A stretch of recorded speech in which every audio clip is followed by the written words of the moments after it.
table array can be considered as a combination of structure array and cell array.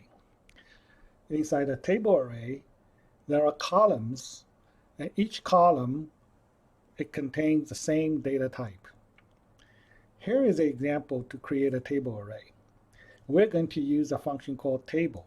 But before we do that, we need to formulate the data first. First of all, we will get the first column of data, which is called locations, and it's the name of cities. And as you see, we put those names as a character vectors, and we put them together in a cell array. And the second will be the dates. And the third will be the maximum and minimum temperature of those cities at each date. And you will see that we have 4 locations, and also we have 4 data time points, and for the temperatures we have 4 by 2 columns of numerical values. Then we can put them together. So the first column will be the location. So we use a prime here to change the row vector into a column vector. Same as the dates, because the max minimum temp, they already line up that way, so that we don't need to do any change. So let's see what we will get. So here is a table, and you will see that each column has its header. Right now, the header is the default header. And next, you will see the rows are numbered. Right? If you want to change the header, we can provide something called variable names as a property when we created the table. So for example, here we say variable names, and we will provide as location, date, max, and minimum temps. And let's see how it works. Now we actually get a much better table with the header has more meaning into the data. Now, the next we will look at the properties of the table.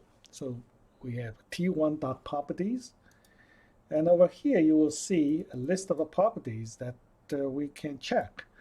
And a lot of the properties are actually cell arrays.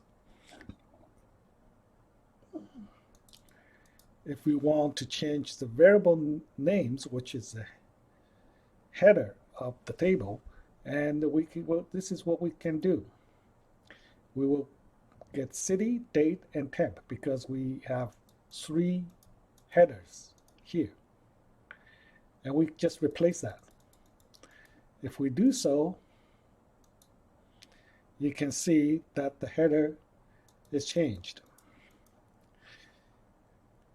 Next, we're going to see another example of a table. So in this example, we'll have more columns. So the first column will be the age, the second column will be the sex, the third column will be whether it's smoke or not, and then height and weight.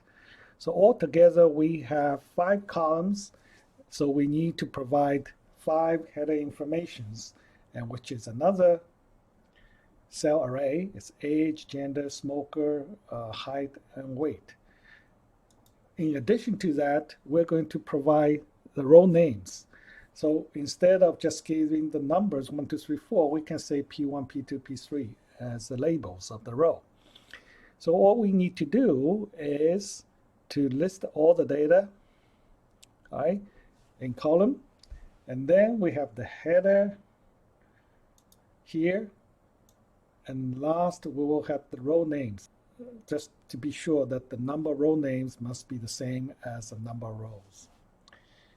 All right, so let's run this, and you will see that we create a table.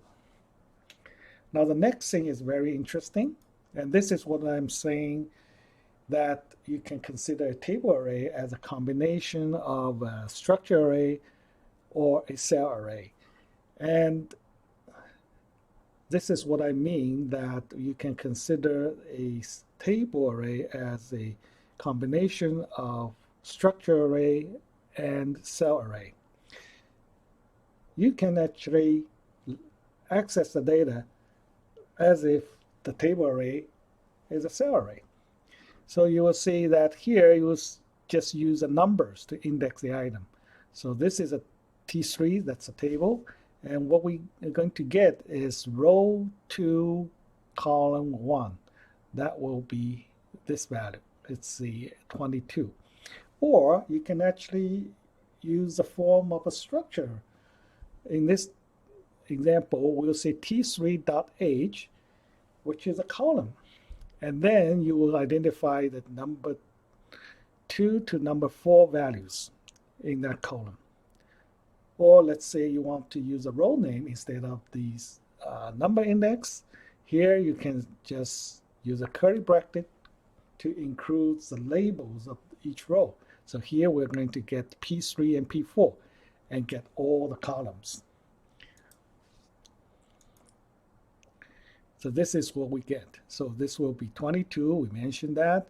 And here will be the column age from row 2 to row 4. It's 22, 35, 18.